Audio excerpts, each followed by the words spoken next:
I see you. I see you coming.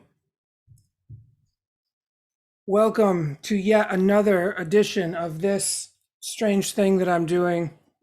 Hello, everyone. As always, we start with the blessings. Blessings to the spirit of earth. Blessings to the spirit of water. The water. The water is so nice. You get some too. Blessings to the spirit of fire. Ooh, it's fire. Fire, fire, fire. And we have the spirit of air here. It's represented by the wonderful incense smoke. Blessings to all beings. May this be good for all our relations.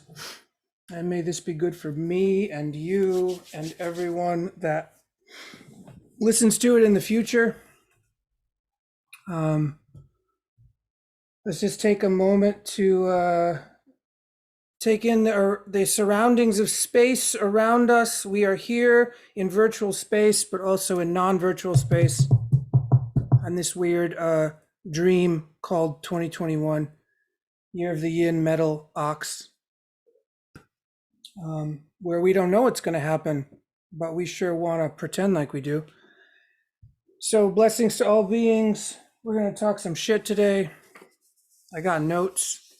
Might not get to any of these notes. I also have questions in the mailbag, which was nice to come in loaded with questions.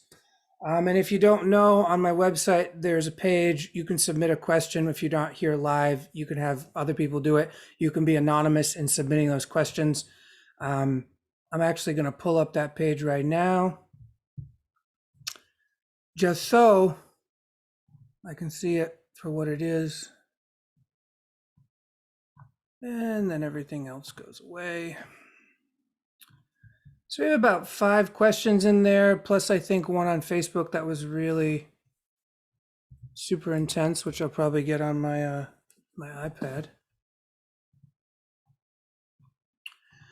But we talked some shit last week, and it might have been too tame or not funny enough for people, or everyone's got their opinions. We're going to be talking about opinions today a lot. Talking about opinions. What are they? What are they really?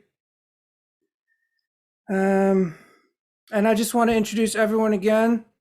It's my co-host, Moth Baby. Everyone say hello to Moth Baby. This is very cute. I'm wearing this shirt, this new shirt I got. It has lots of moths on it. It's a Moth Baby dedication. I decided to sort of, I can't, there's no place to go out to anymore. So you got to dress up for the internet. It's very real. It's very, very real. Okay, so some things I want to chat about that have been sort of getting me lately. It has to do with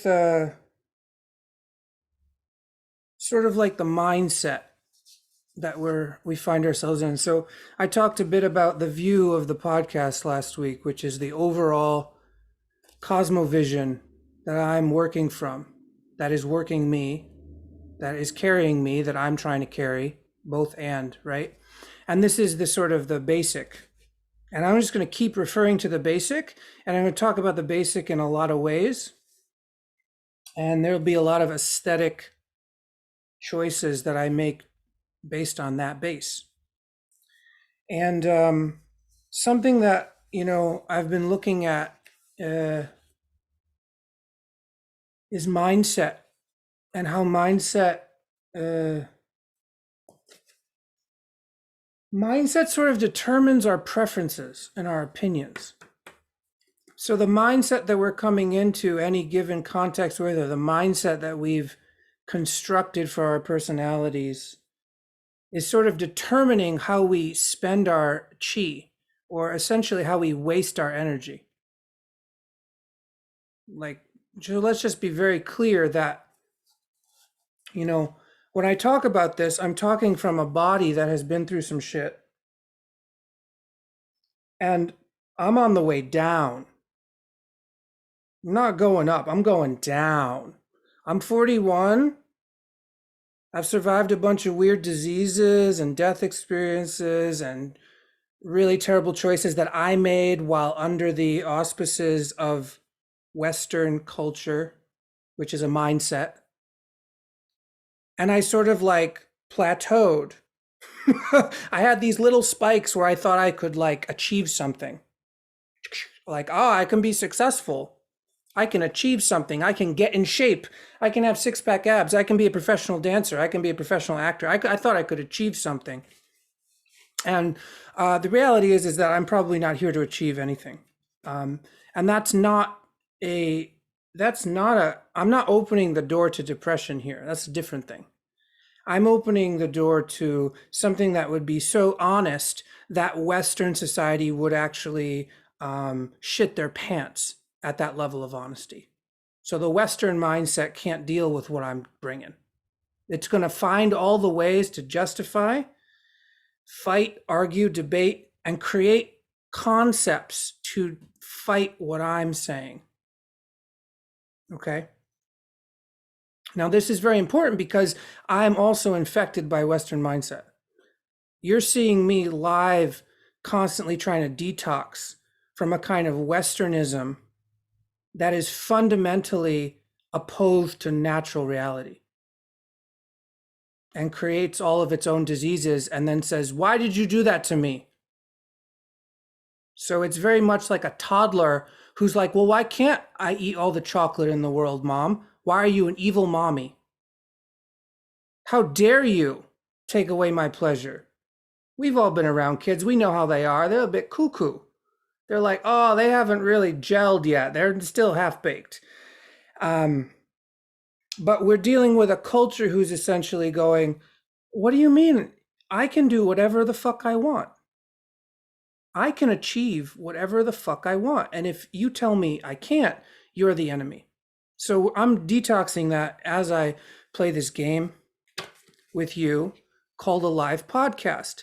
And coming from a performance arts background, I guess, I mean, I didn't go to college and I didn't have a great childhood. So I came to performance arts in my late 20s, early 30s, you know.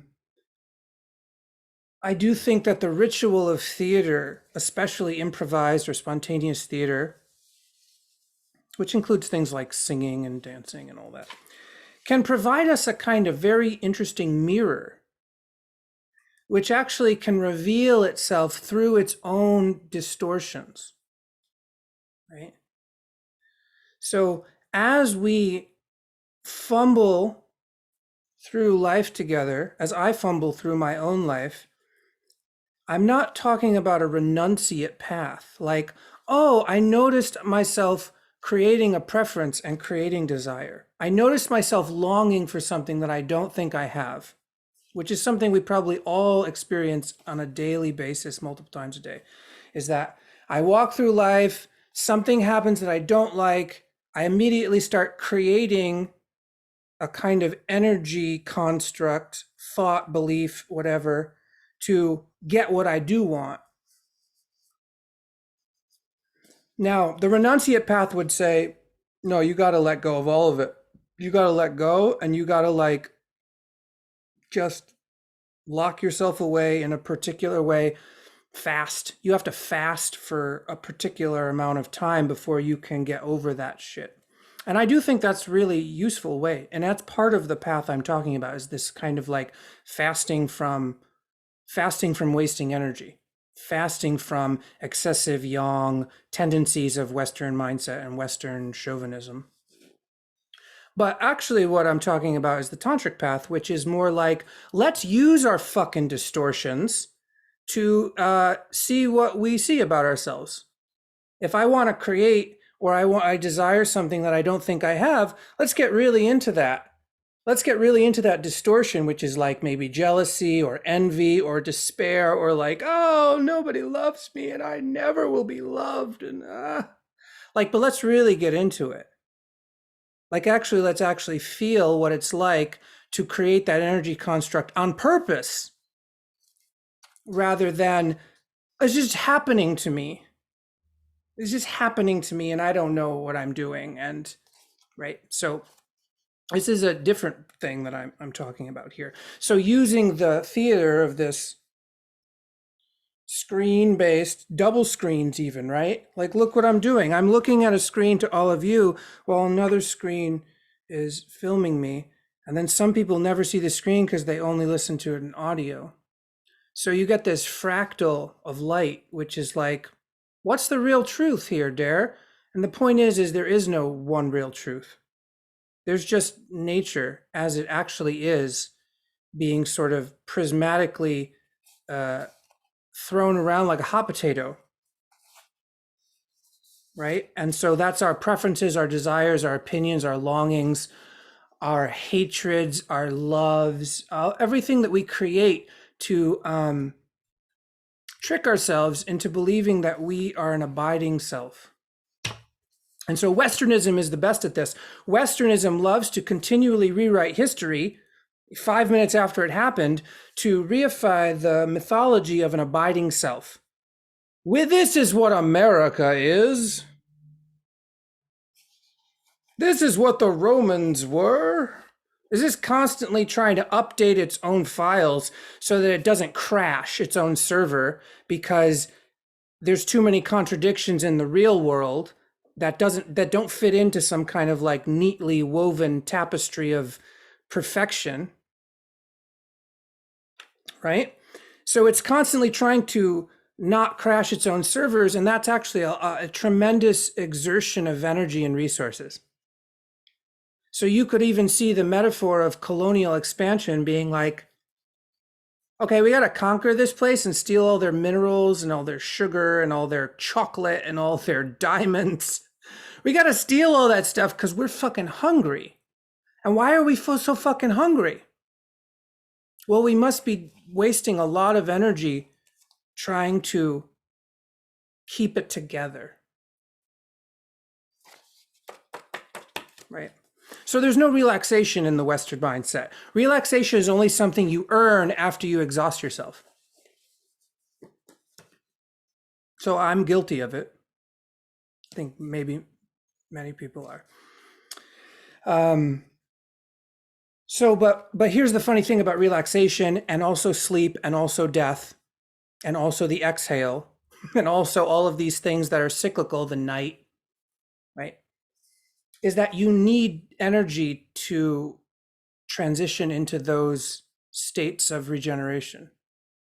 So if you show up to the door of sleep or the door of relaxation or the door of death and you're at a negative deficit and you're like, wait, just let me conquer another country, pour all this sugar chocolate down my throat, and now we can talk. We can talk about transitioning. Well, that's like you're already a ghost and you just are catching up to your own hallucination, right? It's like this weird time dilation thing where you're like, I'm not dead yet. And like the gods are like, no, you've been dead for like a long, long time. And you're also a ghost. You've also been a ghost for a long, long time. But you've been spending a lot of energy to sort of like prevent yourself from seeing that, from sensing it naturally. Therefore, now you get it as a concentrated dose of reflection. It's not, no one's doing it to you like, here's your ticket. It's just, it becomes clear, like a kind of fog lifting, and your reflection just sort of like arises and sort of subsumes you, right? And so that's how we get what we call ghosts, which is like a haunting from our ancestors. And that's not just blood ancestors. That's the ancestors of everyone and everything that came before us that influence our lives. So because we're all in a Western civilizational mindset, we are all being haunted by the ancestors of all those people that decided that spending the energy to create this distortion, and then upon death realizing that their distortion did not bring them to heaven, and in fact, heaven itself was a distortion. At least their version of heaven was a distortion, right? that now the cycle goes, shit, now I'm trapped.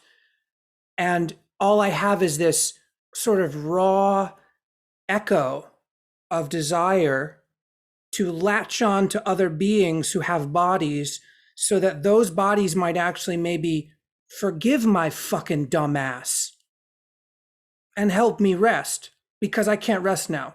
I'm fucked up. Right? So we basically ghosts are like insomniacs, like just crying, help me sleep. Help me go home and sleep.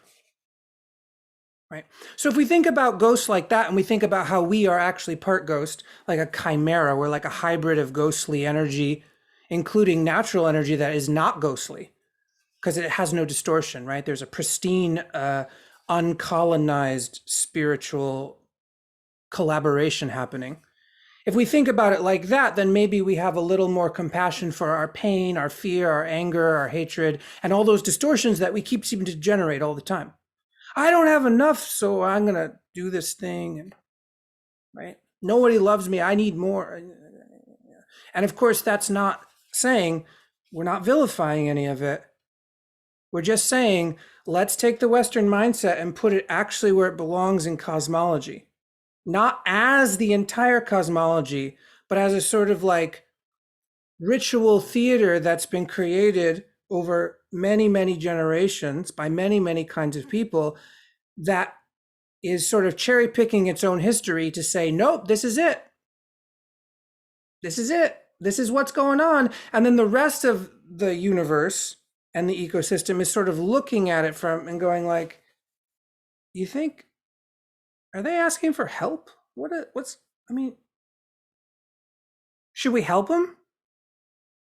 And some beings are like, oh yeah, I like to help other beings who are totally drunk on their own insanity. I love it. Let me go in. Let me go in and play that game with them. But hopefully I can remember who I actually am, not this like weird thing that happens once I go in that door, get covered with ectoplasm. And now I'm like, oh God. And that's babies, right? Babies are coming in and they're like, hey, I want to help. Oh, fuck. Oh God. Ah, what are you doing to... Right. So this is more of the view we're talking about. And lately I've been sort of looking at, watching sort of like how Western mindset is trying to look at itself in order to save itself. As in like, oh, I think we're destroying the planet and we might not be here very much longer. Uh-oh. And how white anxiety, which is a symptom of the white mindset, sort of fights non-white mindsets when they're trying to help them, which is, no, what you just said fucking was the wrong thing to do, and I'm very afraid now, and you're doing violence on me, and when there's nothing of that happening. There's just ghost yelling happening. Right? There's ghost yelling happening, right? So how do we deal with this? And how do I deal with this? And how do I deal with it in my own microcosm, which is my own body, which is like the moment where that white ghost inside starts to go, I gotta fix it. And my back really hurts, because it does really hurt. You know what I mean? Like I have some issues, right? And I'm not perfect. I'm not like some like pristine gymnast on Instagram being like, you too can do the one-armed planche. All you have to do is train 4 hours a day. It's like, yeah, okay, buddy. Sure thing. Yeah, I'll do that right away. Right. This kind of thing that's going on in our world, right? Where we actually have something called sensitive people that aren't perfect and in some way might be considered deformed or disabled in a mythological sense.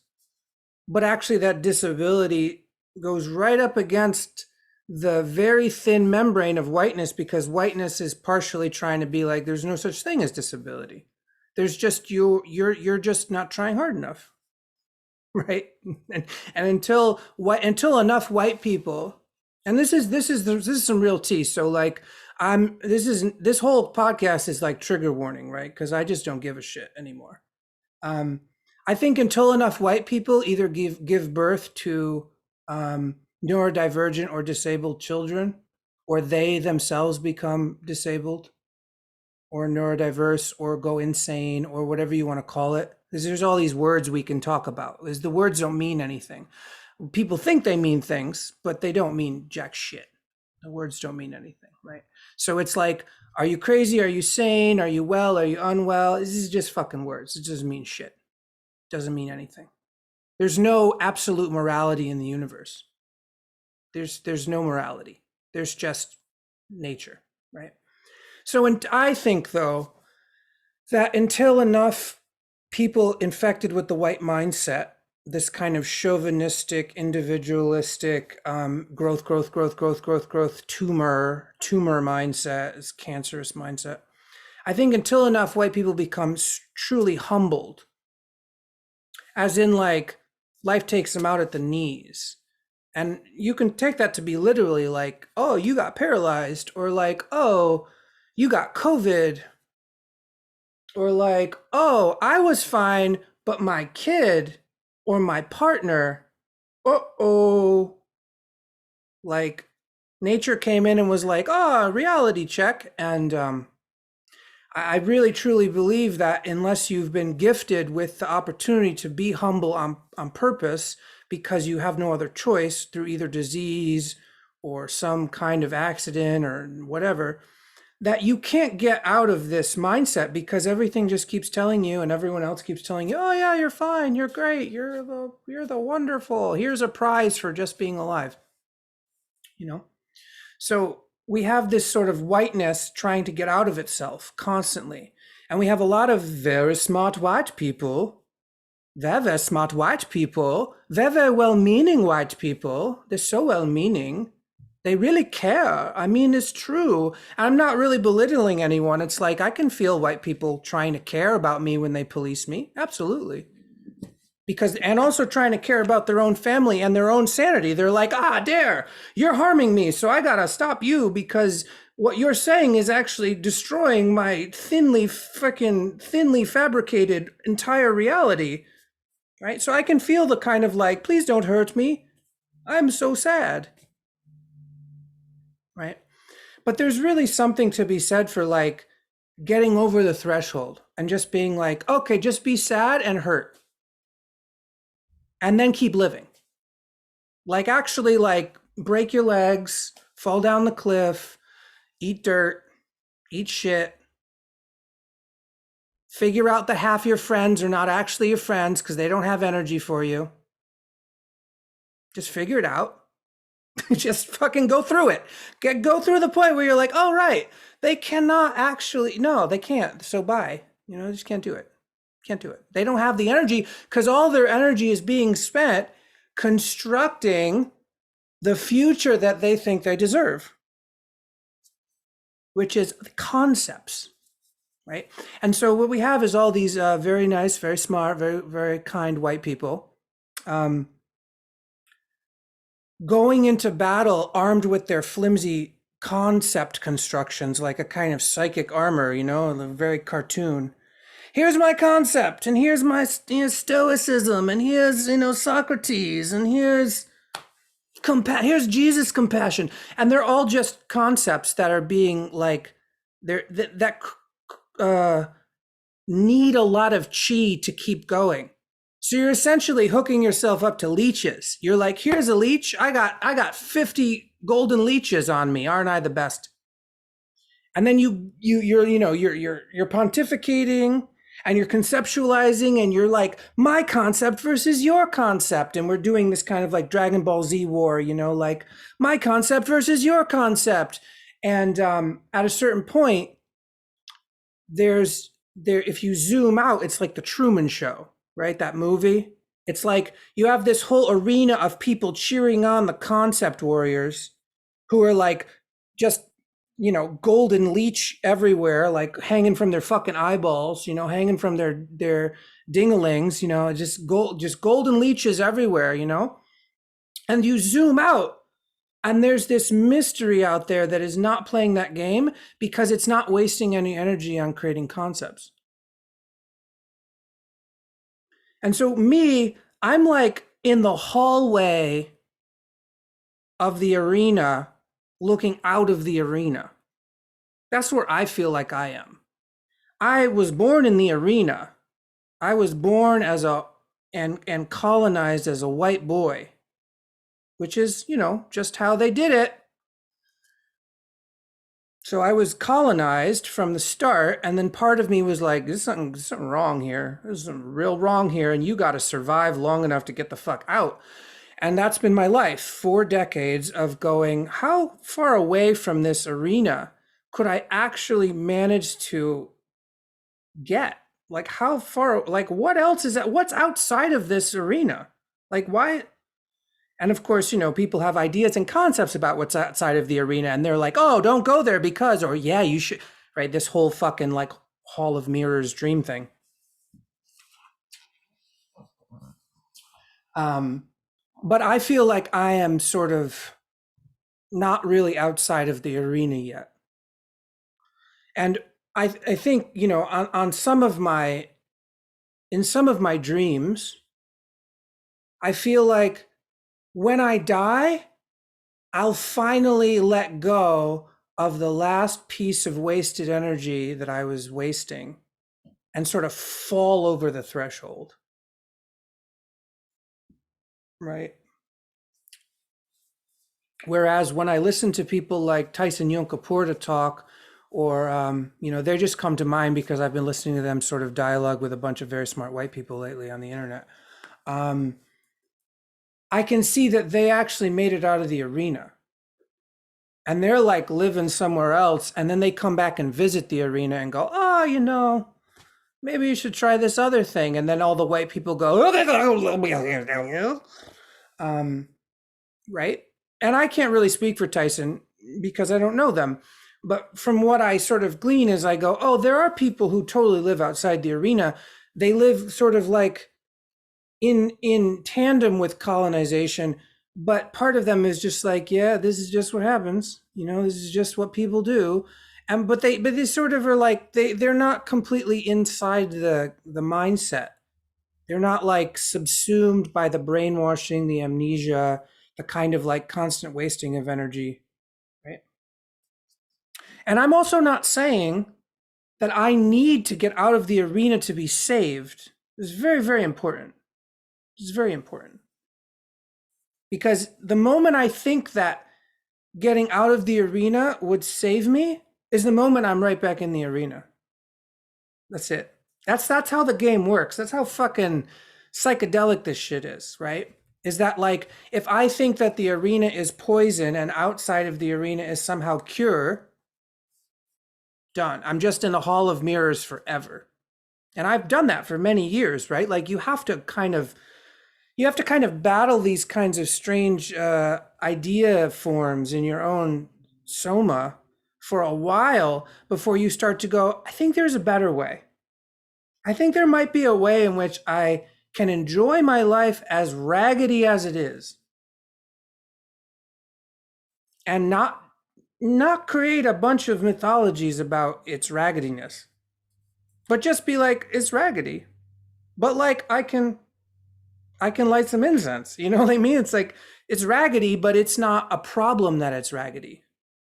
It's not a problem. It's just a kind of like noticing, oh yeah, we all made it real raggedy together. We kind of we really wore these shoes for a long time and they're kind of done. But we're still wearing them. So I guess, spray some perfume on them or something. So fundamentally, this isn't about being saved because saving is a concept. Right. Somebody asked me, they didn't consent for me to say their name, but I'm just going to say that I got some questions about when I posted on the Facebook, animism is not a metaphorical approach. And somebody was like something about belief, and I was like, oh, it's not about belief either, but I hear what you're saying.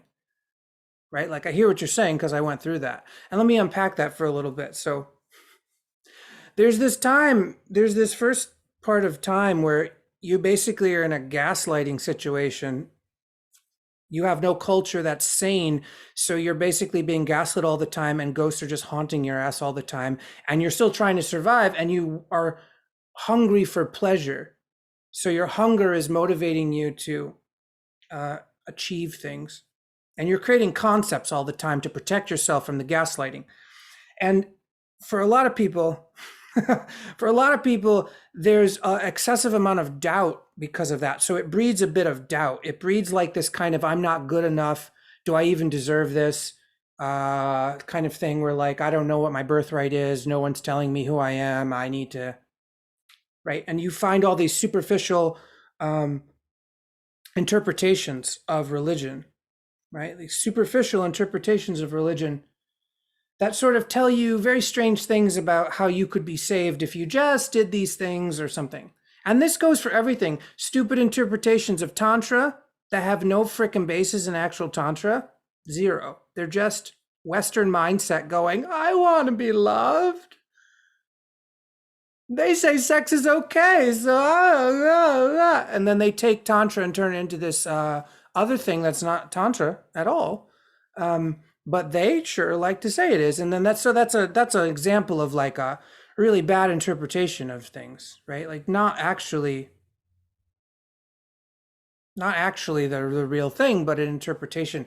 And then so doubt gets sown into that because you're constantly going, I don't know if I'm really perceiving it reality accurately. And I'm kind of constantly feeling undernourished and like really anxious and like unsettled, and like sometimes I have a peak state of like joy, and then it quickly turns into like a come down or a crash where I'm like, oh shit, now I gotta go run over here now. So the first thing to recognize is just that like doubt is a symptom of the mindset we're in. And so we try to go from doubt to belief, or I like to call it faith. And let's talk about the problem of faith and belief. It's a concept. It's another concept that requires a lot of energy. So your ego has to go, I believe in the power of Grayskull, because the power of Grayskull will save me. And even if it's, I believe that there are ancestors and I believe that the trees are alive, like there's a kind of like summoning of power that is still quite exhausting, because you have to feed your faith or else you go back to doubt. So now we have this binary of like, well, either I have faith and belief or I have doubt. And it's like, that's a double bind. You don't want either of those. You want something that is actually just direct sensing of relational movement, which is not moral and also can't predict the future, right? But it is more real because you're like, oh, something that I call a cat walked from here to here. I think it, yeah, okay. Or like when I prayed to the tree spirits, I felt a interesting warmth in my legs. Is that faith? No, it has nothing to do with faith. Doubt would be like, did you really feel that? Did you really feel that? I think you made it up. So doubt is basically creating its own concept about its own concept, which is doubt breeds doubt breeds doubt. Did you really feel it? Is that I was hallucinating? Are you really? You're making it up. Oh, imagination is fake. We don't know, just constantly, right? And faith would say, I know exactly what this is. The trees have blessed me. And I know because, and this is happening all like subatomically on the quantum. You're just kind of creating justifications because you don't want to feel doubt. And there's something other than doubt and faith, which is just, let me see what happens. I don't know, though. I could get my ass fucked up right now.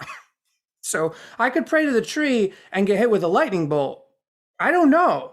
Just because I prayed to the tree 500 times before and it never happened doesn't mean anything.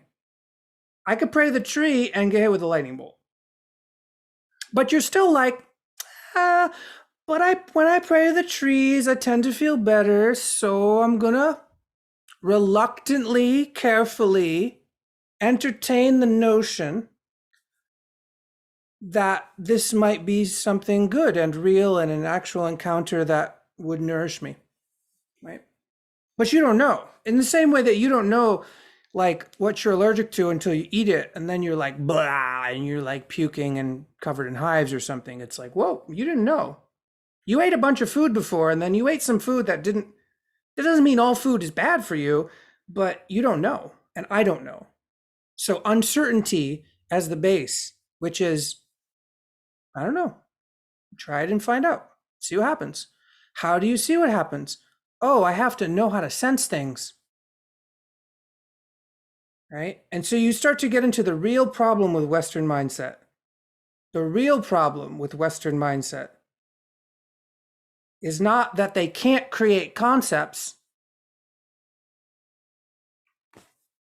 it's that they can't not create concepts. They can't actually just be naked in the moment, being like, oh, I'm noticing something over here in my kidney and I have an initial reaction to kill it. And I don't know why. I don't know why. And I'm starting to get real uncomfortable. Instead of saying that, you just rummage through your drawer of concepts and go, here's the right concept to not deal with the fact that I suddenly am filled with murderous rage coming from my kidney and I have no idea fucking why. Here's a concept about Jesus to save me from what's really happening, which is, I don't know what's happening, but something. I'm interpreting something. And so I tried to break it down a little, like, because I'm taking some courses run by very smart white people and they really want to heal people from the cults, and it is really wonderful. I love them to death, but it's also like patting someone on the head and being like, oh yeah, you're so privileged and very rich, much more rich than me, but also not as actually there yet. And I started to think about it and like, how do I explain it to people so that people could actually learn it? Because we like to learn. Learning is good. Doesn't mean that you're gonna do anything with it, but the learning itself is interesting. Which is, first, there is a sensory stimulus that you receive, right? So there's a sensory stimulus that your system receives, and whether you can receive that sensory stimulus honestly and consciously, that's the first step, right? And usually the white mindset receives that stimulus very, very quickly and from a great distance and immediately jumps to step number 2, which is not what I'm saying, but I'm just trying to track it. And it goes into interpreting meaning. What does this mean? Because if I know what this means, I can control my life. I cannot be harmed or some nonsense that makes no sense, because we don't even know what harm actually is, actually. We don't know. We don't know what safety is. We don't know what harm is. We don't know what healing is. We just have rough feeling senses of things that we either like or don't like based on countless ancestral patterns that we also don't fucking understand. And we're just kind of bumbling through our lives being like, I like this and I don't like that, but not really going like, why? Like, why? Like, what's happening? So you jump to interpretive meaning. And this is where most of Western mindset is living. It's interpretive meaning. Interpretive meaning.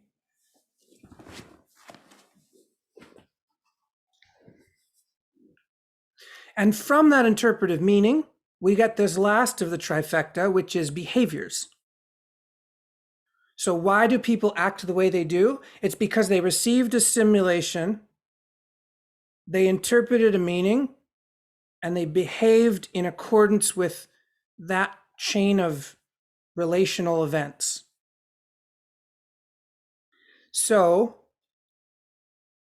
my working theory is that whiteness as a mindset is actually a degenerative threat response. So it has nothing to do with Christ, although Christ is part of the mythology of this degenerated threat response.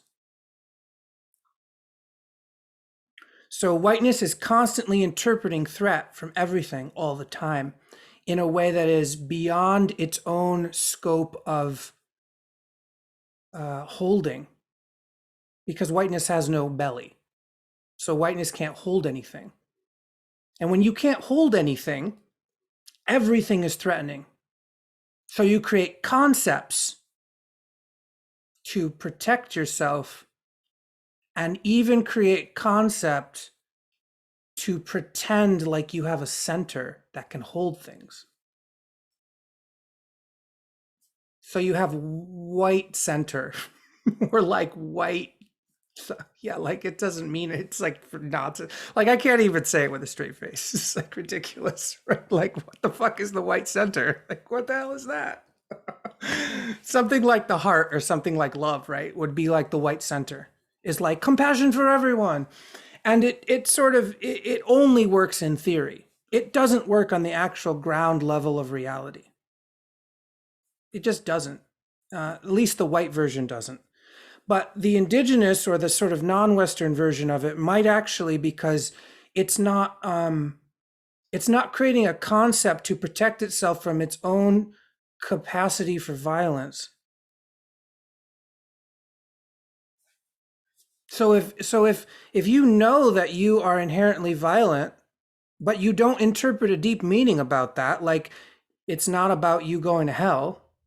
So you're not like, oh, what does this mean that I'm inherently violent? You're not like that. You're not creating a concept about it. You're just like, oh, I noticed that there are times where like I have been a very violent person. And that must mean that it's natural. It doesn't mean that I want it to happen, but it's like it's a natural thing. So if you know that you have a capacity for violence, then when you walk around in the world, you're not trying to pretend that other beings shouldn't have a capacity for violence based on your concept of your own sinfulness. You're like, oh no, that motherfucker could kill me. And so could she, and so could they, and that bird too could just shit on my head right now. There's no morality. There's just, if that bird decides to shit on my head, it's going to do it. Right? And the white mindset would say, no, we have to make sure that the birds are genetically modified so that they never shit on anybody's head. Right? And we have to like keep creating conceptual rubrics and conceptual ideas to keep saying, it shouldn't happen. This cat has claws, declaw it, right? On some level, it makes a bit of sense. You don't want the cat fucking your shit up. But on another level, it's part of the concept of like, why can't you deal with it? Why can't you just deal with the fact that like nature isn't moral and has violent tendencies, but that doesn't mean anything about anything, really.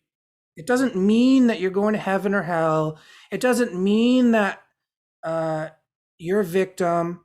It doesn't mean that you're a warrior. It doesn't mean any of that. It just means it might be useful sometimes to have some claws and some teeth because other beings are here. It's a relational matrix. Something that has no protection is not going to survive very long in the wild. And that doesn't mean that the wild is mean or brutal. It just is the way it is. It's inherent in the setup. So you get to you keep drilling down, you're going to get to somewhere eventually, which is whiteness as a whiteness as a degenerate threat response that is in and of itself a complete conceptual protection against death as a process, right? So death phobia, people have heard about this. It's not new. aversion to all this stuff, right? And then, of course, we start talking about death, and people are like, but I don't want to be murdered. And it's like, yes, I know you don't want to be murdered. I'm not talking about murder. I'm talking about the process of cellular organisms dying, which is what happens when they go back to formlessness, which is happening right now as I speak. Parts of my system are dying and being eaten by other parts. I'm actually dying, although at a slower rate than some of these other cellular organisms that make up my system. The, the beings around me are also degenerating in some fashion and dying, going back to formlessness. And also at the exact same time, there is a kind of rebirthing happening of like new cells or new life coming out of formlessness into form. So I'm not saying focus on one over the other. I'm saying be able to cultivate an awareness that can actually perceive this happening in the moment simultaneously in any given moment. That it's not about, oh, 35 things died and only 27 things were born, so now I'm fucked. Or the other way, 75 things were born and only 12 things died, and so now we're good. It's still garbage. There's no meaning, just the actual arising of these happenings. And to go, I can feel life giving birth to itself, and I can also feel life devouring itself, and there's no inherent meaning, but I can sense it. And in the sensation, if I put my intention on the sensations, something starts to happen to my biology. And I have yet to see very smart white people do this in public on a platform that is useful. Some of them do. I'm sure they do. I don't know all the white people in the world, obviously. And clearly there's a lot of animist white people who were never colonized, right? Like the Sami people, or I don't know if I'm saying that right, but, they're just, they have pale skin, but they're like, they're living it. They're living in this like soup of like coming and going. But I'm talking about mostly as a person encased in this Western mindset that is creating infinite concepts to protect itself from life, which is death. I have yet to see very many white people, when they encounter a stimulus that they don't like, to be able to do this process in real time. Instead of just searching through the drawer of concepts to throw a concept around themselves to protect themselves.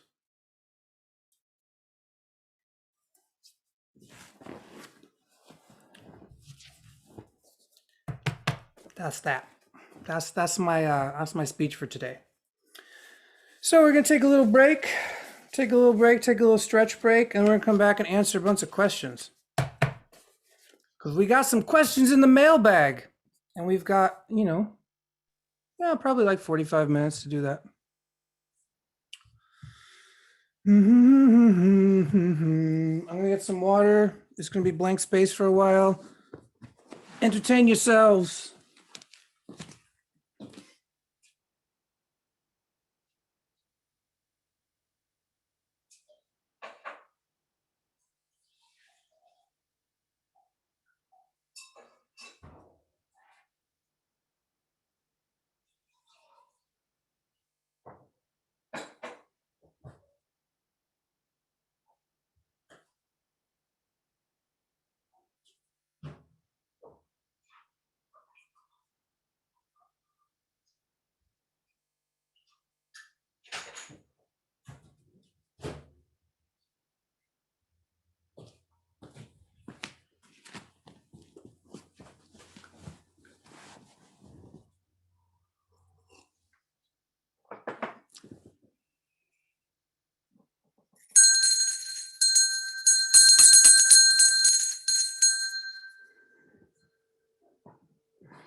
right.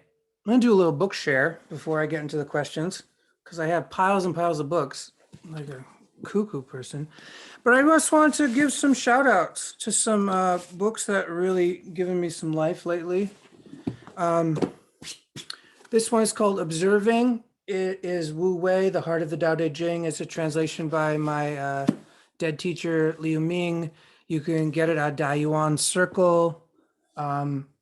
Yeah, go on my acknowledgements page. You can find their website. But it's a box set. It has their commentary translation on the Tao Te Ching and also the Zhou Yi, which is the Yi Jing, which is some people think the I Ching, the divination set. And I highly recommend it because they're coming from as much as a pre-imperial Taoist lineage as possible, which is to say, before Taoism became a religion, it was essentially kind of like a folk shamanism. And in this period of time where it started to become accepted, codified, priestized, there was a great period of time where there was there was a great transmission happening through multiple bodies, and it's the best translation that I've ever come across because it has the least amount of concepts and the most sensing, right? So you're going to have to figure it out for yourself though, because I'm not like promoting it. I'm just saying like this helps me, and this is one of my nourishments in my life. And some people are not going to find that's the case. Other things that are cool that I've found. So this is a book called Descent to the Goddess, A Way of Initiation for Women by Sylvia Brinton Pereira. Obviously, you know, it's just from the way it's written, it's going to be a bit turfy and gender exclusive, but it doesn't matter. Do it anyway. It's a kind of ritualized process of Inanna going into the underworld to see Ereshkigal, which is a death process, which is the underworld process, chthonic process. And I highly recommend it as a kind of, if people don't know what the fuck I'm talking about, if people don't know how I got to where I got to where I got to, and how I can come out the other side and be like, yeah, this is what's going on. There are people beyond me, before me, who are still remembering this stuff. And this is a great book that helps remember something very old. And this is about like a 10,000-year-old story, which might not be a story. It might be a ritual initiation, and it might be things that actually happened. It might be all of the above. But this book, this book is written in 1981, and it's called Descent to the Goddess, A Way of Initiation for Women by Sylvia Brinton Pereira. So that's a good book. But like anything, if you read these books and just create new concepts, it's not really the point. You just have to experience things. The other one that I just got, it's called Play Your Way Sane. 120 improv inspired exercises to help you calm down, stop spiraling, and embrace uncertainty by Clay Drinko, PhD.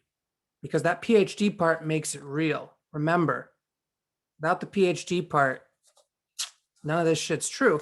But no, it's an improv book by someone who basically studied the neuroscience of improv. So it's like, oh, if you get that privilege and you can go from theater to academia and then just become a psychologist and write about games people play, that's a route you can go. But it does produce fruit sometimes, which is a bunch of games that you can just bibliomancy your fucking way out of. Oh, what am I doing? Oh, let's play this game. Oh, let's play this game. I think I'm going to be incorporating this a lot more in the future with what I'm working, how I'm working. I haven't really read it yet, but I've flipped through it. It's very decent. It's a book that I wish would have come out like 10 years ago, to be honest. Here's another book, Karma Mudra, The Yoga of Bliss, Sexuality in Tibetan Medicine and Buddhism by Dr. Nita Chengnutsang. I'm not going to go down the Dr. Nita rabbit hole, but this is the real deal. This is someone who is actually Tibetan, completely lineage sponsored and lineage gifted. and is written like 10 books or more to demystify and popularize actual Tibetan Tantra for working people, not people who go to a monastery, but actual working people, specifically medical practitioners, but not just medical practitioners. So people who are working in the real world, doing real things, they call them householders. So it's like householder Tantra. Started reading this last night, love it. I'm going to read an excerpt, very small, because I liked it. So this is a preface written by someone who helped translate or edit the book, who is a gay white male. And they're talking about another person who studied Indian Tantra. So it's, you know, the whole bibliography thing, right? But I liked this a lot, and you'll see why. This is by someone named Dalton. So Dalton explains that while Buddhist sexual yoga practices involving the manipulation of the subtle body may have existed for a long time as part of oral transmissions, at least as far as can be seen through textual evidence only. Then there's some quotes I'm not going to read, I'm just giving you the outline. And then Dalton outlines how the development of Tantric Buddhism in general and sexual yoga practices in particular depended on a sort of interiorization of Buddhist ritual that had significant implications. Okay, here's the money, right? Quote, the tantric interiorization of Buddhist ritual was not a rejection of ritual, nor was it a psychologization, blah, blah, blah. Okay. This shift took place in the physical realm. Its beginnings can be traced to the first half of the 8th century, and the ritual technologies it spawned continued to develop through the 9th century. By the end of these two crucial centuries, a new ritual discourse of the bodily interior was in place. The tantric subject, which is the person, the tantric subject had become the site for the entire ritual performance. The body's interior provided the devotee, the altar, the oblations, and the Buddha to be worshipped. 2004. Right. So if anyone wonders why I call my website Body Altar or my business Body Altar, it's because of that kind of thinking that has been gifted to us through the centuries by practitioners, not necessarily scholars or academics, but practitioners who are like, no, it's all in here. Everything's in here. Everything you want, everything you don't want, all the gods, all the demons, it's all in there.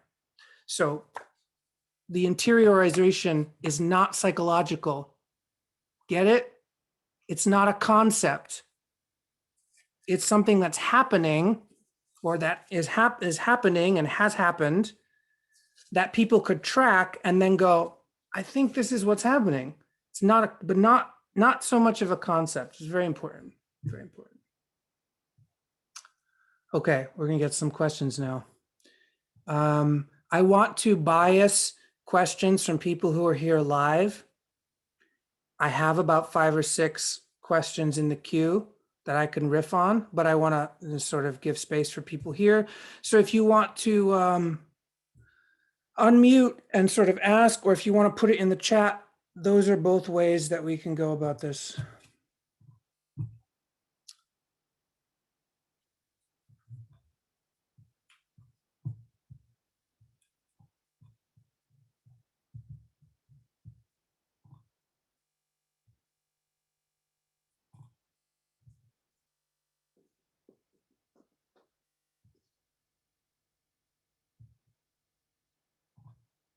But I'm going to start with one of the questions just to kind of get rolling. So if people want to rev up their question engines, they can do that now. So here's a question from an anonymous person.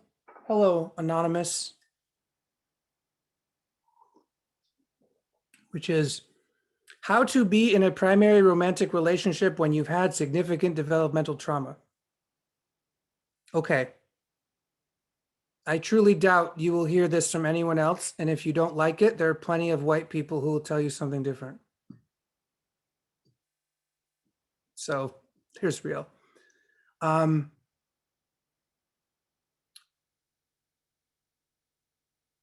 my belief, my experience is that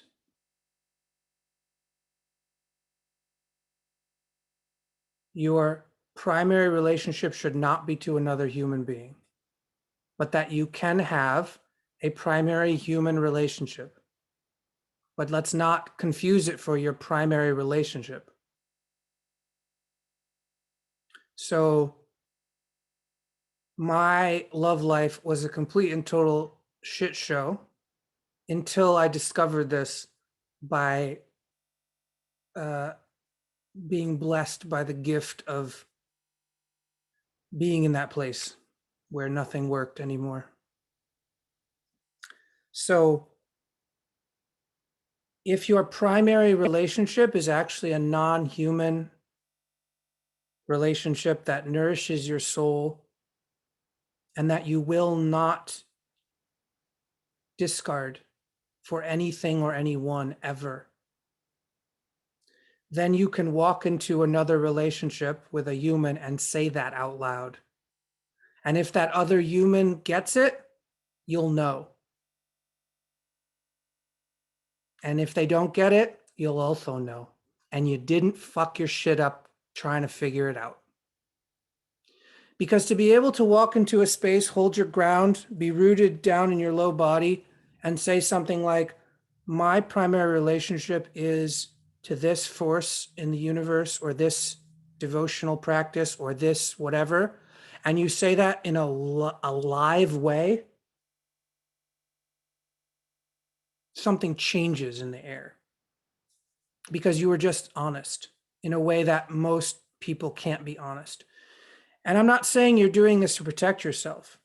You're doing this to just be honest, which is, I guess, something that like, like relationship anarchy talks about, and like polyamorous, consent-based mindfulness practices, which is like, when you get involved with me, you're getting involved with my polycule or something like that, right? So you're just being honest about the relationships that are actually already present before you start something new. That's all it is. But when you live in the slipstream of a being or a constellation of beings that are larger than you, things become possible that you didn't think were possible before. And the only way you can prove this is to be honest and courageous enough to practice in real life. Because this is the martial arts. This is real martial arts. This is real hard shit. Because most people, when they have attachment wounds and they have developmental trauma, they will sacrifice all of their own conduct, all of their own consent for just the chance to have a pet, like to be petted, to be loved, to be kissed, to be whatevered. And I speak from experience. I'm not, disparaging anybody. You do what you do. I don't care. But if you want something that seems to be more stable and also allows for ecstasy and bliss and consent and requests and negotiation and all that good stuff, that's a real relationship, you can't hinge your primary relationality on that person, because people are fickle and have bad days and have disabilities and get possessed. It's just fucking normal. So if you're hinging your primariness, your primary relationality for co-regulation on a being that is just as messed up as you, well, you're going to get what you get, which is an inconsistent feeling of love, an inconsistent feeling of stability. So don't do it. But again, there's plenty of fucking attachment people quoting Bowlby and all this other shit that will tell you a different story. They'll tell you a very different story about it. And you could try their version too. But I'm not going to talk about it for them. All right. Let me read some of these questions that are coming in.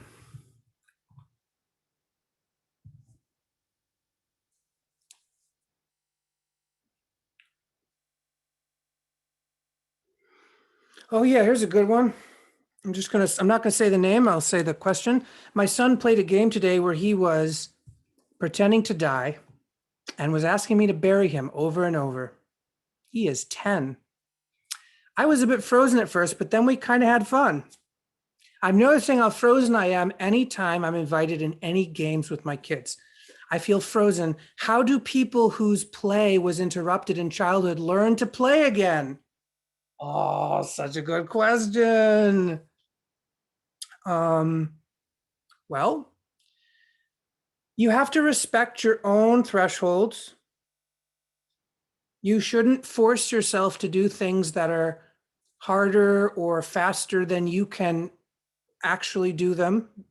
So you kind of have to on ramp and off ramp. You have to develop this kind of like easing into, relaxing into doing and relaxing into non-doing, or relaxing into play, relaxing into non-play. Something, you could think of it like that.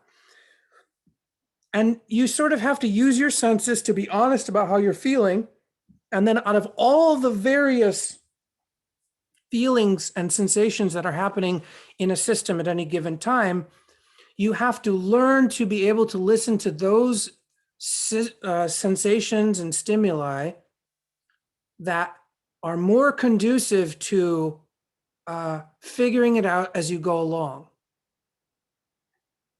But you only will know that after a long amount of aggregate data has occurred, which is, oh, I listened to this impulse, it didn't work. Or I listened to this impulse and it kind of worked, but it was like this. And eventually over time, you start to notice where the improv muscle is. Let's just call it that. You start to learn where like, oh, I could just slide into play like this. Like, oh, it's just kind of easy. I could just kind of go this way. But you have to have a lot of repetitions in your system so that you can deal with all of the fear, anger, sadness, etc., that will naturally come up as a redevelopmental process. Because if you give yourself the opportunity that you didn't get, like say when you were like 4 or 5 or 6 or something, you're essentially going to regress to that point in order to progress to a different point. So you have to be able to hold yourself like a big space, hold yourself while some part of you regresses into fear and another part of you goes, yeah, but we're not there anymore. Let's try something new. Right? So it's like functional DID. Right? It's like functional multiple personalities. It's not a disorder. It's just how it is.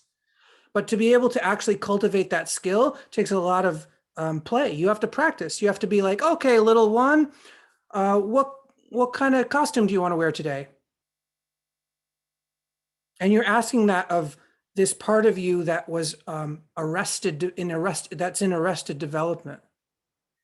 And you have to be like, do you need some dogs to play with? What do you want to do? Do you want to be outside? Do you want to be inside? You have to create the contextual environment for that part of you to actually be able to unfreeze. So maybe neon lights, or maybe different kind of music, or maybe, hey, little one, what kind of animal do you need to be? What kind of animal are you actually that was stifled? And then the form starts to shift inside and you interact with it as it's shifting, right? So it's like make-believe, but this shit is not make-believe. This is spirit work that we have call make-believe. But it's actually energy manipulation and energy alchemy that's happening in an interface that makes you able to go, oh yeah, I'm just making it up, so it's easy to do. So it's dissociation as a protective mechanism. So you use dissociation to help you until some tipping point happens where you completely integrate and then you just change shape whenever you want and there's no need for the long drawn out process, right? So these are some tips. I could do a whole freaking series on this shit, but the point is quick and dirty. I know you can figure it out and you have to kind of be able to give language and describe what's happening so that you can either recreate it or change it. Oh, you don't like red clothes? Do you like orange clothes? Do you want the tree to be orange? Like to be able to just go in this dream that's kind of arising, I want a unicorn. And then a unicorn appears. But then at a certain point, you go, I don't know what I need. And then something appears. And you're like, oh shit, this is super real. Right? You're essentially using your natural abilities as a divination. Your body is a divination oracle that you can dream while you're awake.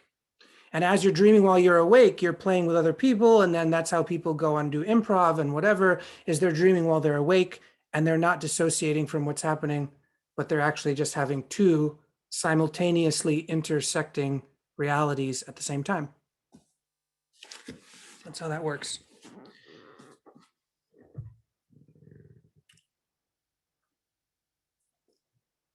Okay.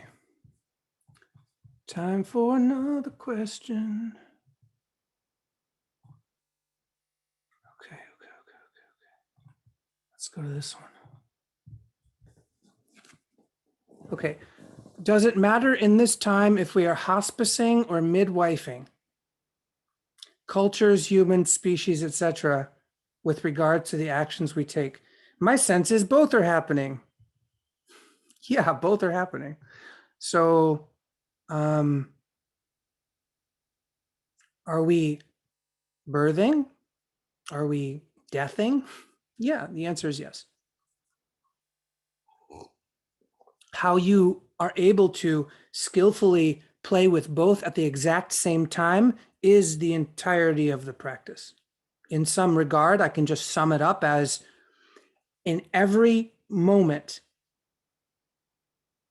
there is death and there is birth. And there is something beyond death and birth that could actually play with death and birth. So you can focus on one over the other, but that's also a concept based on what you think is real and what you think is more important. Right? It's like, oh no, we're doing this. It's like, yeah, are we? I don't know. And this is a two-parter. So I'm going to ask the other one is, what advice would you give to folks who are transitioning from savior paradigm to being right with all relations reality? I mean, I think I talked about it. I think that's what I'm kind of saying, is that savior is a concept. You could argue that being right with all relations is also a concept, because then we go, well, what's right relations? And we get down a concept rabbit hole. But you know it when you feel it.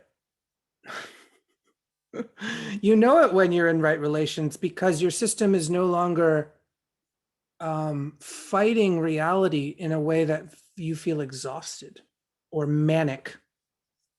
Because some people, when they feel exhausted, they get a surge of adrenaline and they're like, I'm not exhausted. So if you're still in that phase where you haven't yet scraped the bottom of the barrel so that you don't have something called chronic fatigue or adrenal fatigue, you're actually like, no, then I suggest you get with this before that happens, because it will happen. It will. Like, your mania as a defensive reaction to feeling unprotected will cause you to crash. And that crash might be far worse than if you just took the key out of the ignition now and just walk out of the fucking car. Don't keep driving. Don't drink more coffee to keep driving. Don't create more concepts to keep driving. Don't try to fight saviorism. Just be like, stop generating it. Stop creating it. Literally take the key out of the ignition. Stop driving it. Stop giving it a reason to justify its own existence, because you're creating it as you live your life. So you have to be able to, it's tough. I'm not going to say I'm a master at it, but this is how I want to die, because I'm just, this is just my choice. This is what I'm choosing. which is to go, anytime someone tells me anything, anytime I get involved in any project, and I'm in a great free fall right now. I'm not doing any private sessions. That means I'm not making any money. And I'm noticing that I have to truly practice this on a physiological level, which is the need to do things in order to pay the rent, or the need to create new things in order to think that that's how I'm going to survive. So part of me doing this podcast is to say, look, at least do something that can sort of like just dance itself.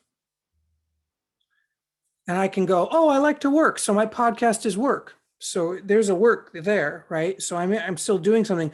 But then all the other moments in my life where I start to get a little panicky around checklists, what do I need to do next to survive? What do I need to do next to relax? I could actually notice that quicker and go, oh, I'm doing that thing again. No, don't do that. Just stop doing that. And have a different checklist, which is, oh, just go lay down, just take a walk outside, do some pranayama or do some breath work, let's do a little singing, just kind of like, whatever, what does the body want? Just wants to move around. Okay. So that I can just get very, very used to, look at me, I'm creating concepts that are wasting my energy. How do I actually want to respond? Oh, I don't want to create concepts to waste my energy. So there's like a whole new, that's the arena outside the arena that I was talking about, which is like, if you actually step outside of the paradigm, including all the fear and the longing and the desire, all the things that we're still like, oh yeah, it's actually about your pleasure and your desire. If you actually go outside of that too and go, oh, what if it's not about my pleasure? Like, what if it's not? And notice the tendency when I say things like that for people to kind of slip into nihilism or despair. So if I say these things and you start to think, oh, then nothing matters, then you got some ghosts you need to deal with. Because nothing I'm saying is about nihilism. It's actually really fresh. It's like really liberated. I want you to be liberated from your own preferences.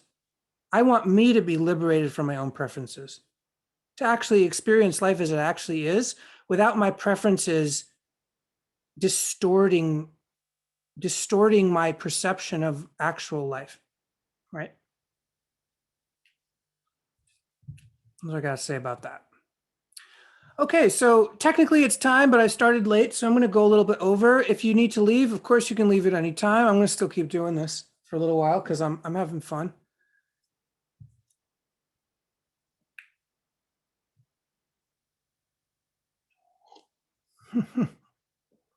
Oh yeah, that's a good poem.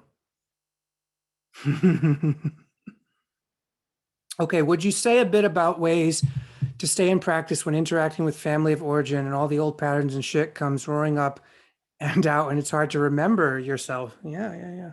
Uh-huh. Yeah, you got to take it step by step.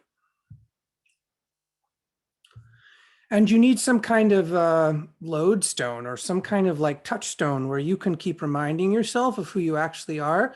And just so you know, context and environment is everything. So you need to be able to change the environment, even if that means leaving the environment to another environment. Until you're able to create an internal environment that will not be degraded by the external environments other people are creating, because they're doing a projection too. You're actually essentially entering a projection field that is amplified by the amount of people saying yes to it. This is why it's really hard to deal with mobs, right? They're actually creating a force larger than themselves. And that's why it's so powerful. But it also degrades autonomy. It also degrades creativity and innovation, right? Because you get locked into this way of being, and it's just it's a projection mess. It's what cults do. Cults and religion, everyone does this. So you have to figure out how to become your own religion, essentially. so that you can go, oh, I remember who I am. I remember who I am. And when someone tries to project onto you, and it's all based on threat, right? It's you feel the threat coming at you like a wave of energy, right? You have to be able to hold that and go, oh yeah, are you requesting something of me? You have to be able to, with love and compassion and maybe a lot of diplomacy, maybe a lot of savvy, because of course we are all in different bodies and we have different amounts of actual protection from violence. You have to be able to just go, are you asking me to do something? And if they are actually asking you to do something and you don't want to do it, how do you say no? How are you actually able to go, it doesn't work for me right now? I didn't say this shit would be easy. And I didn't say that everyone would get along at the end. I'm going to tell you right now, most of us are going to die with a lot of enemies, a lot of ghost enemies, living and dead. And there's not going to be a whole lot of resolutions. There's not going to be a whole lot of kumbaya mediations.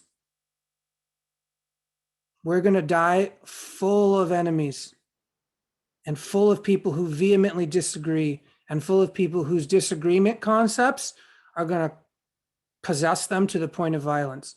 And a lot of our ancestors also dealt with that. So it's not new. What I'm talking about is not new. So I'm not like, oh, the end is near. The end's fucking here. It's been here for a long ass time. Go ask some indigenous people if the end is coming or if it already came. They'll tell you the real. So if you're worried about being exiled from your family, you got to deal with that. You got to really deal with, like, can your living family actually exile you from your family? And if you think they can, there's a lot of ancestral work you got to deal with. Because the moment you start going back and going, yeah, so ancient grandmas and ancient grandpas, who, you got to deal with these fuckers. Because I'm not going to let my co-regulation or my sense of belonging or my sense of love be affected by possessed people anymore. And I don't care if they're my blood ancestors. And you start calling the big dogs. And I'm talking like martial arts. Like, this is not kid stuff. This is not love and light. This is not any of that shit that people tell you about in white, new age, fucking Akashic records, blah, blah, blah. This is none of that shit. This is how it actually could actually function, which is you have a family that's far greater than the living members.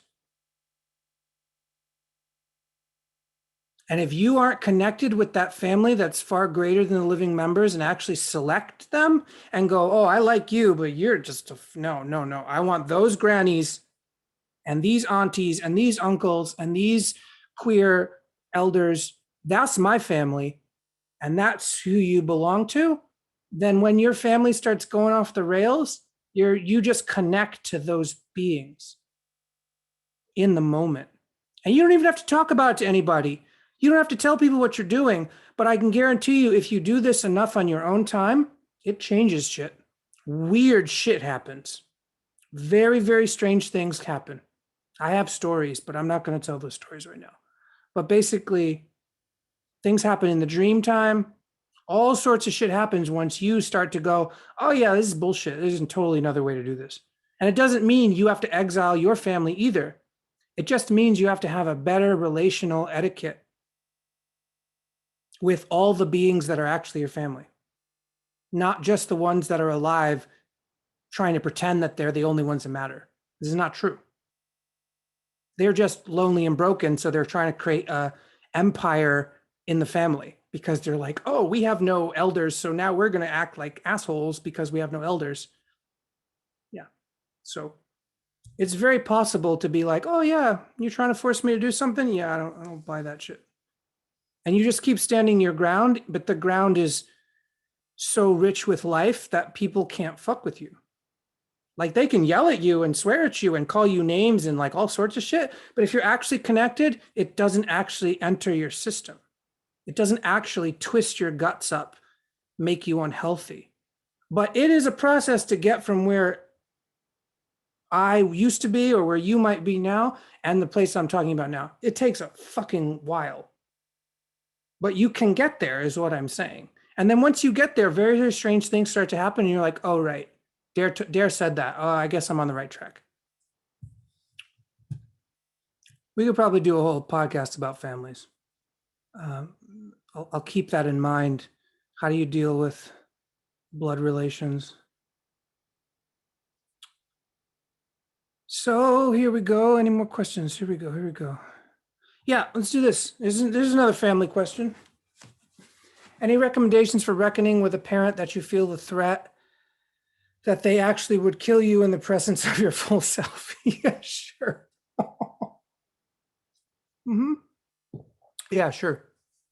So if you actually think that might happen, so you get maybe you have a prediction about a curse because maybe your parents are actually tied to some entities or some ancestors or some ghosts that are like not cool, bro. Then you need to do some rehearsal. Just like any good theater, you have to rehearse. So you have to find a way to talk to all those beings that are related or at least in a network so that you could rehearse, what do I actually think is going to happen? And you could actually track the dream that you're having, which is a fear about something. You could actually track it coming towards you in the rehearsal. So you could say, oh, I notice it feels like a sharp pain in my left. Oh, I feel like they're going to choke me to death, or I feel like they're going to drown me. You start to get an inkling of how the murder might actually happen in the dream murder.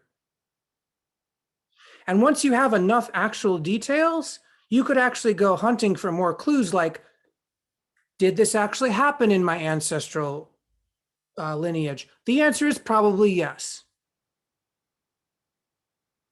So what you're doing is you're saying, oh, so this happened and it's threatening to happen again. Before it happens again, I'm actually going to intervene. One, by being able to not dissociate. And the other is by, I say this to a lot of people. I don't know how many people understand what I'm saying, but it's like you always go to the mother of the monster. So in the world we live in, the world of form and ghosts and all that stuff, it seems like it's a linear thing. And so we can use that. Everything that exists was born, at least in this mindset that we live in. So you can trace a lineage of like, so who's the mother of that demon, or who's the mother of that ghost, or who's the mother of that ancestor? And you eventually find something that's not really human and is greater than the threat that you feel from the downstream being. And you just basically, you just keep circumventing and going, oh yeah, I'm going to talk to your mom. And it sounds a little strange because you're like tattling. It's absolutely like that. You're like, oh, you're bullying me. I'm going to talk to your mom. And if talking to their mom doesn't work, you talk to their mom. And you talk to the mom of the mom and the mom of the mom and the mom of the mom and the mom of the mom. Eventually, you get to something that is really something else. And you make a deal with that. Not a deal of like sacrifice or martyrdom or anything like that. But you start to say, what do I need to do to be in right relation with you and all your kids, and for you to actually help me deal with that shit? And you have to actually be able to make deals with other beings that would actually change your actual life and wouldn't just be make-believe, but would be like, oh, you need me to make these offerings, and also I need to do this every morning. Oh, shit. Well, what do you know? What do you know? And you have to actually be like, can I actually uphold my end of that deal? Or do I have to make another deal? Because you can always say no to the deal, but it's a double-edged thing, because are you saying no because you're dealing with your fear and your avoidance of death and your concepts? Or are you saying no because genuinely you're not consenting to it? because you can always find another being to make a deal with that actually works for you. But there are some moments where you actually go, why doesn't this work for me? What is actually preventing me from making this deal?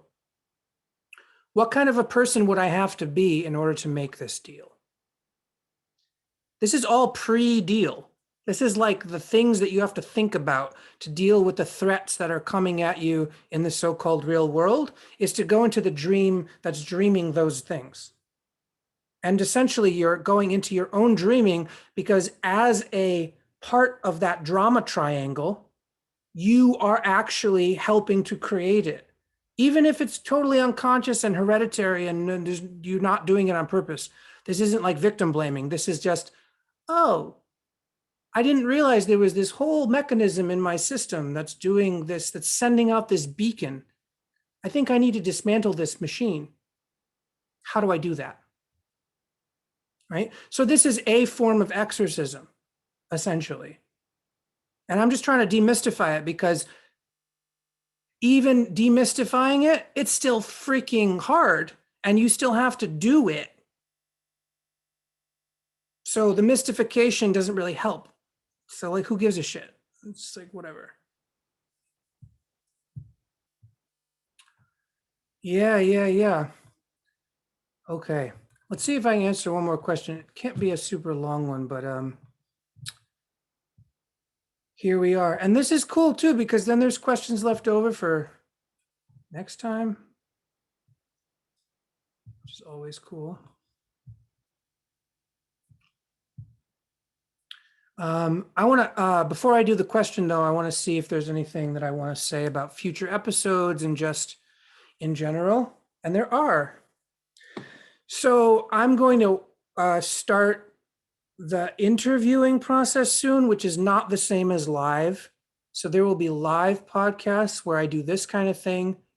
And then there will be recorded podcasts where I interview people or maybe even panels of people.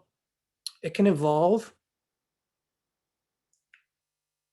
And sometimes maybe even live panels with live interviews, but that's later. So I'm going to be sending that out. I'm going to maybe have another form where you can nominate people that I could contact for interviews. It's like, it's very chill. But really what I'm looking to do is interview people that A, are not famous, like me, just regular ass practitioners. People who want to have really interesting chats and maybe play games and maybe like do something that's not the typical interview. And also people that I can actually track it's like the 6 degrees of Kevin Bacon thing. It's like, who do I know that knows these people? Like actually have some kind of web of relationality that's not internet marketing based, is not celebritization of wellness based, but actually like I either know you already personally or you know someone or they know someone I know already, and there's already a thread of continuity so that if things get a little who knows what, because we're dealing with ghosts and whatever, that there could be a real relational context. You know what I'm talking about. Real relational context that isn't about social justice accountability, which is kind of this concept. Fuck concepts. I'm not interested in concepts. I'm interested in relationships, which are not conceptual. So that being said, something I'm really interested in discussing are or talking with people who are both animist and do some kind of vocalizing as a main practice. So that could be singers.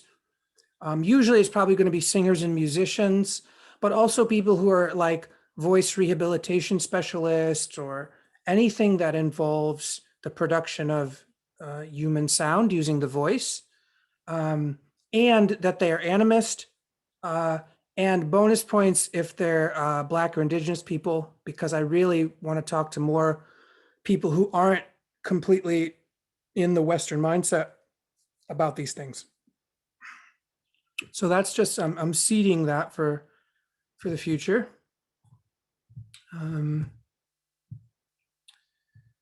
Okay. I'm not going to get to all these questions, but they're going to happen. Any of them are really juicy. Whoop, that's too long. Some of y'all give really long questions, and it's like, yeah, that's the whole thing. So maybe we'll deal with that some other time. Oh shit.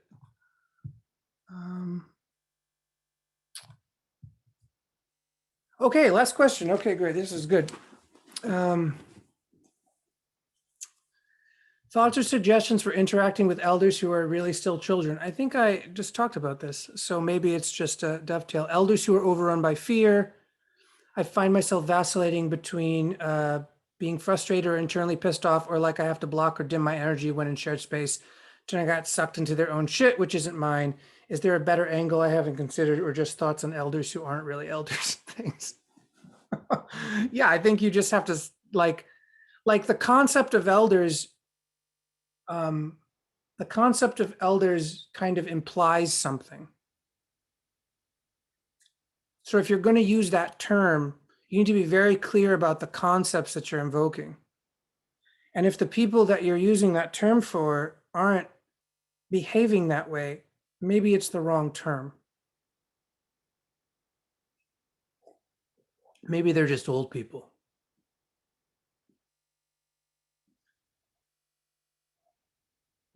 And, bless the old people. I want a world in where the old people don't have to be perfect elders in order to be cherished. That's not what I'm saying. That's crazy pants. Because not every old person is going to be the kind of elder that we would consider to be an elder in this kind of sacred, able to hold space, blah, blah, blah, blah, blah. It's not going to happen. It's just not going to happen. Not everyone's going to be that. Not everyone's fate is to be that. So on one level, you got to deal with your own expectations about what old people are supposed to act like, because we don't fucking know what old people are supposed to act like. We just want them to act a certain way. We just want it. We want it, so we're longing for it. And when it doesn't happen, we get really dysregulated. So again, this goes back to something about the primary relationship. So we can talk about primary relationships as intimate sexual relationships, or we can talk about them as any other kind of relationship that gives you nourishment or makes you feel grounded or safe or secure, any of that stuff. You got to find the bigger fish. You got to find the bigger ocean, the bigger mother, the bigger being that you actually can rest inside of, so that when humans do what humans do, you are less frazzled by the threats that they conjure. Because everyone's a magician, even if they're not good at it, they're conjuring things and projecting all the time. That's all a spell is, just projection, right? It's not whatever, it's just whatever. But it's really hard when they're your parents. It's really hard when there's a direct blood lineage and some part of you is like in freeze response to gain their love and attention. And I would just say that, like, personally, I think it's a trap. I just think that this kind of love that we have sort of been brainwashed into believing is really not actual anything. It's a kind of ghostly interpretation of what family is supposed to be. And there's a lot of grief inside of that. And believe me, I sort of emancipated myself from my family a long, long time ago. And I know that my mother listens to this, so it's real that the thing we say about boundaries, they have to be real. Like, not everyone gets to have everything just because of some blood relationship to you. There's no written natural law that says that. Because if people try to pull this ancestral thing on you, there's this ancestral trick that parents like to pull, which is, I gave birth to you. Yeah, sure you did. Sure you did. Yeah, remember, I'm talking about this view in which we don't really know. We think we know. There is a lineage, but it's a multi-causal, multi-cofactor, spirits all over the place, humans and non-human spirits kind of coalescing to create form. And then there's this, like, I get to control that idea, the concept that because someone gave birth to you, they kind of get to control you. That's what we're talking about here. And that's a concept that actually produces ghosts, because we don't know if that's actually true. We don't know. And some people would like to enforce that, but it's not actually real. It's just another concept that creates struggle and exhaustion. So I'm not saying that you can dismantle this for people in your life. You can't. You can't even explain it to them because they can't hear it from you, because the concept is controlling the situation. But what I'm saying is, you can disentangle this for yourself like a kind of psychic detective. You could actually go, so where am I buying into the lie? Like, where am I? And it keeps going back to, like, where am I leaving the door open? Where are the mosquitoes coming in? The screen. Oh, I think I need to fix that screen because the mosquitoes are coming in. And you just have to become much more radically responsible to where you're giving your power away based on threat and based on the fear that you won't have the kind of love and nourishment that you actually want. Because there's no guarantee you will. There's no guarantee any of us will get the kind of love and nourishment we want. There's no fucking guarantee. So if you think you deserve it or any of this stuff, it doesn't fucking matter. That's just a concept. But no one is preventing you from getting the love and nourishment you need from the many other kinds of actual beings that exist in the universe. So if you're playing the scarcity game inside and you don't even realize it, you have to get to the heart of that. You have to get to the core of, like, what's the problem here? Like, I did this for myself. Like, I went down the rabbit hole of, like, yeah, let's say that my mother and father curse me on their deathbed. You got to go to the end game, right? What's the real fear here? That somehow they have power over me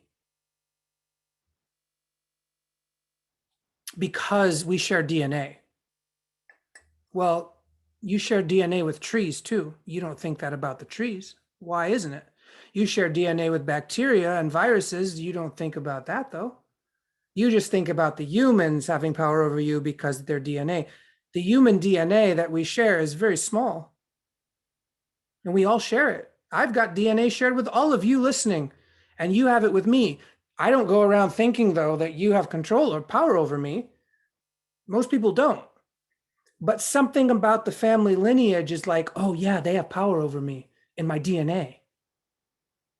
You have so much DNA. You have DNA of, like, sea slugs and bird, like, it's just dinosaur DNA and whatever the fuck. You go online, research some stuff. You have DNA in there that's powerful and causing your heart to beat, causing your guts to digest food that isn't human. You probably have more DNA with mushrooms, like, why don't you think of your mushrooms as your elders and your parents? Like, I'm talking from a very real practical place. It's like, how did I get out of depression and anxiety and being cursed and diseased all the time in an acute fashion where my life just kept falling apart? It's because I had to realize that my concept of myself was so fucking limited that it was just breaking my system, because your immune system sort of functions based on a lot of those concepts that you're using to make decisions. So if you start to actually go, no, I don't want to make decisions like that anymore. I want to talk to grandmother mushroom or grandfather mountain, you have a whole new ball game to play, right? It's not, and you're not throwing out your parents. You're just saying, if my parents actually cursed me on their deathbed, would I actually be able to transmute it?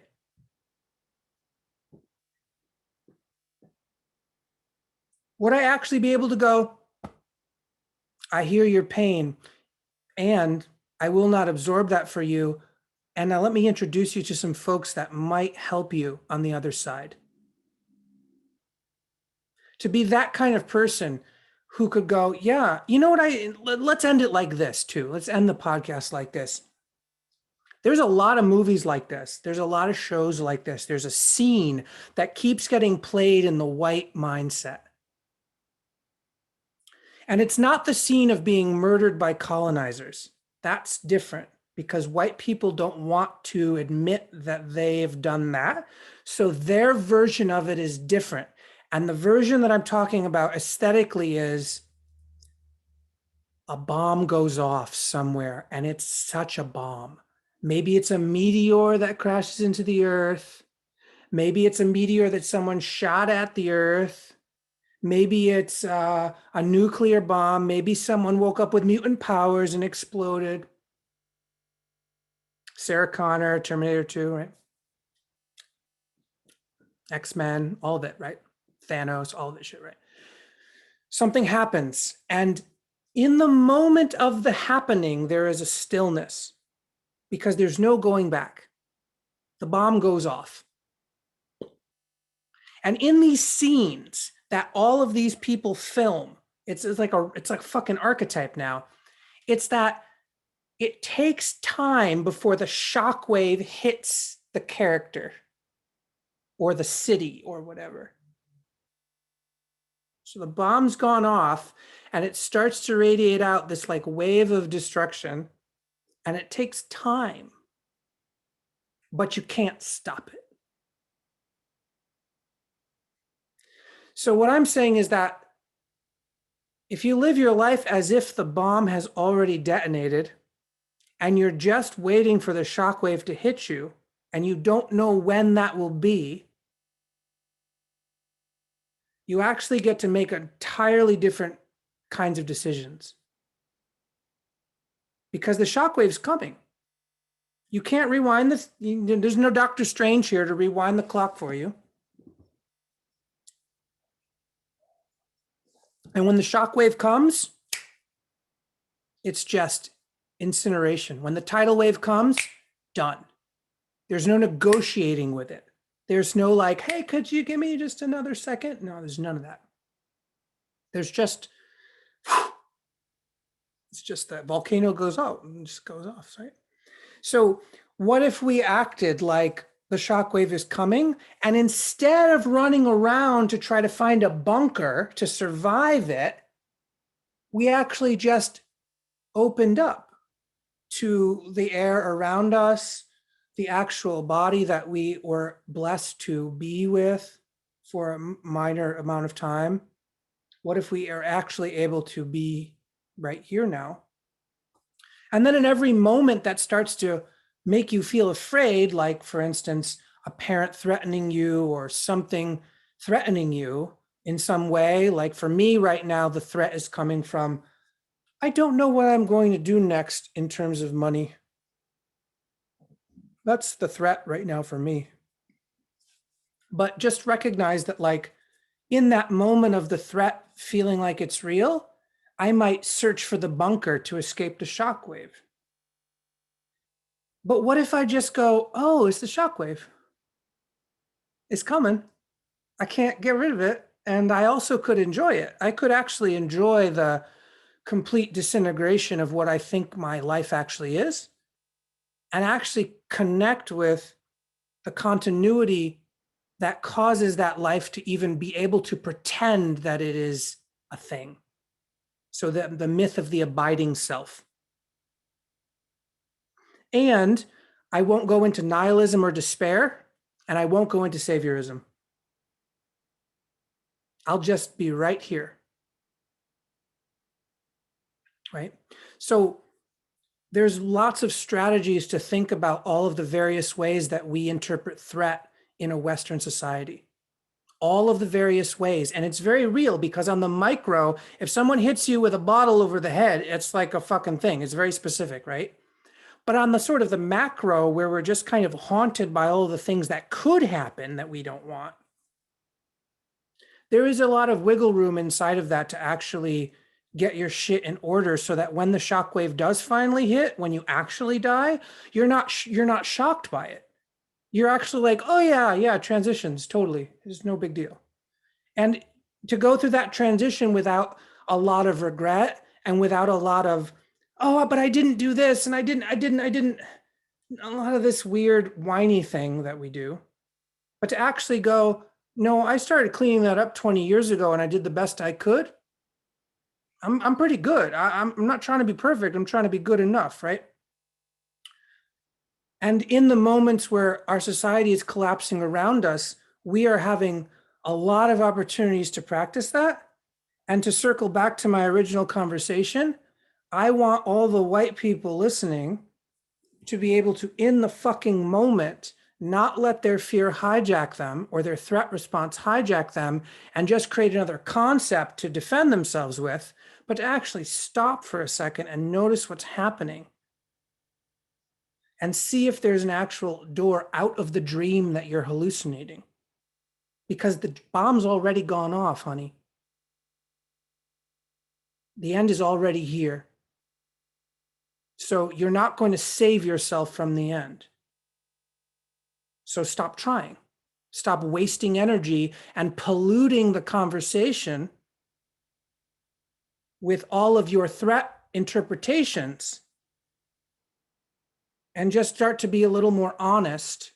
And then from the honesty, we actually might get to make a choice that's honest together.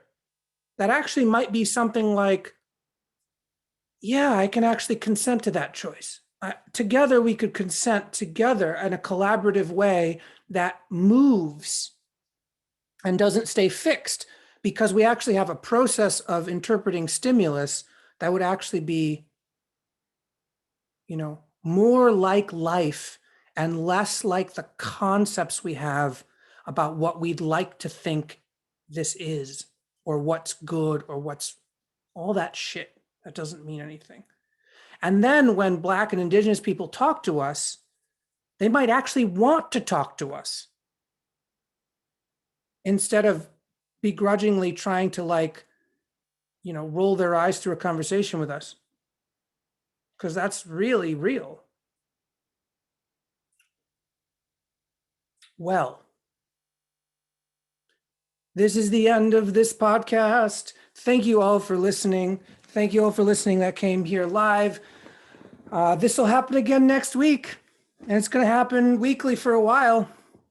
And it's going to evolve because I don't really know how to run a live podcast yet. And there's probably all sorts of toys that I don't understand. But for now, it's a way for me to sort of churn the butter, as it were. So thank you all for being here. Thanks to all the spirits that sort of are helping me to sort of create this space where I could maybe be honest a little bit more. Thanks to all the ancestors who allow me to talk shit about them. Yeah. Thanks, everyone. This will be up soon. Tell your friends. Let's make it a real party, but, not too big, but, it could be pretty big, but, not too big. Thanks for coming. I'll see you later. Bye-bye. Blessings, blessings. You can talk to me offline or wherever. Bye. Bye-bye.